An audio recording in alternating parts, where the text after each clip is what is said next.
This week on Eye on the Clarence.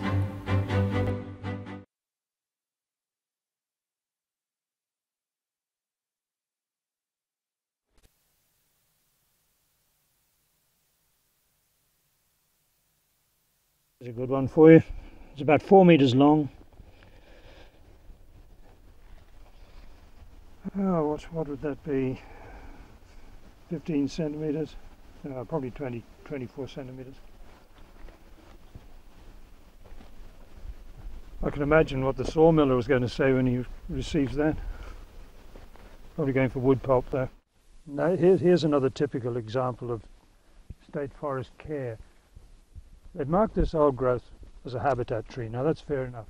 Then they've cleared all around it. There's absolutely no support for that tree whatsoever. It's accounted if a lightning strike or any breeze that blows or a gale of wind that comes up that gully. We're right on the top of the hill, so it's going to cop all the elements, and they've removed every stick of support from around it. Now you tell me this is a frog. You actually found the... That's right. Was it the stuttering frog here? This tree was our landmark for the stuttering barred frog, which we found about 10 metres that side of the tree. That's where we photographed it. We told the Forest New South Wales ecologist that's exactly where we found it. And reading the TSL requirements for the frog, within 200 metres of a frog sighting, every creek line is supposed to be given a 30-metre buffer. So if you measure 200 metres from here, you reach a Maps Creek line, which runs kind of southeast down that way. But they've flattened every piece of vegetation around here. Oh, that's right. Certainly no exclusion zone. You know, if the frog was still sitting there under a bit of leaf litter, it'll be dead now. If you actually took a 200-metre radius, there's about 5 or 6 unmapped gullies within 200 metres all the way down this slope as well. Yeah. So it does make you wonder if it's unmapped or it's unnamed or it's, it's going to affect a yield of timber. It basically gets ignored whether it's endangered or not.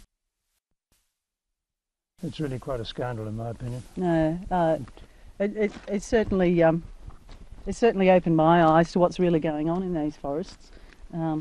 Let's hope we can open somebody else's eyes. Well, I just hope somebody's listening out there that can do something about it, because it doesn't seem to matter how many letters we write or how many breaches we report. Nobody's listening. And if you look back up the road here, look at the number of trees that have actually had their bark skinned off them. There's nothing left that hasn't been trashed, basically.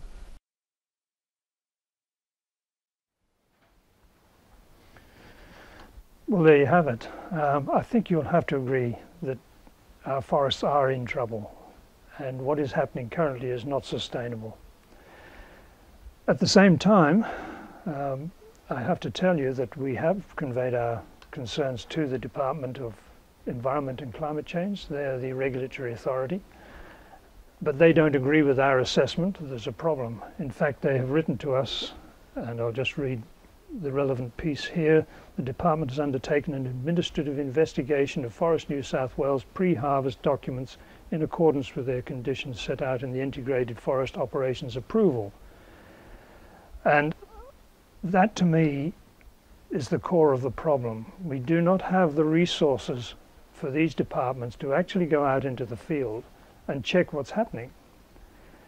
Until that happens, and until the law or the Integrated Forest Operations Agreement is updated, it's under review at this present time, until that review identifies some of the problems existing with the forests, we have a real problem.